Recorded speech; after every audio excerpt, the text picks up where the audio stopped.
আপোনালোকে plastic rain কেতিয়াবা শুনিছেনে মানে প্লাষ্টিকৰ বৰষুণ আচৰিত নহয়নে মানে ৰিচেণ্টলি ইণ্ডোনেছিয়াত প্লাষ্টিক বৰষুণ হৈ গৈছে মানে আমি কম বেছি পৰিমাণে প্লাষ্টিক ডেইলি কনজিউম কৰোঁ ডেইলি ইউজ কৰোঁ টুথপেষ্টৰ পৰা ধৰি কৰি ফেচ ৱাছ ক্ৰীম যিকোনো বস্তুত আজিকালি প্লাষ্টিক ইউজ হয় আৰু সেইটো মাইক্ৰ' লেভেলত ইউজ হয় মানে 5 mm যিটো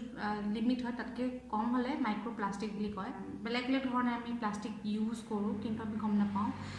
প্ৰত্যেক দিনা আমি কিমান প্লাষ্টিক খাই আছোঁ নাজানো আৰু তাৰ কাৰণে আচলতে কেঞ্চাৰ আজিকালি খুব বেছি হয় মানুহৰ কেঞ্চাৰ এনেই বেছি নহয় তাৰ কাৰণ আছে কাৰণ আমি গম নোপোৱাকৈ বহুত ধৰণে প্লাষ্টিক খাওঁ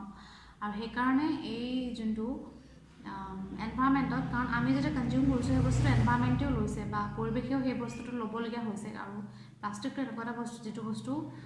ইজিলি মানে ডিগ্ৰেড নহয় মানে মাটিৰ লগত বা এইটো মিলি নাযায় পৰিৱেশটোৰ লগত কেতিয়াও মেটচ নহয় বা মিলি নাযায় সি থাকিয়ে যায় সদায় আৰু সেইটো বস্তু গৈ গৈ থাকি যায় সৰহকৈ থাকি যায় আৰু সি গৈ পেলাই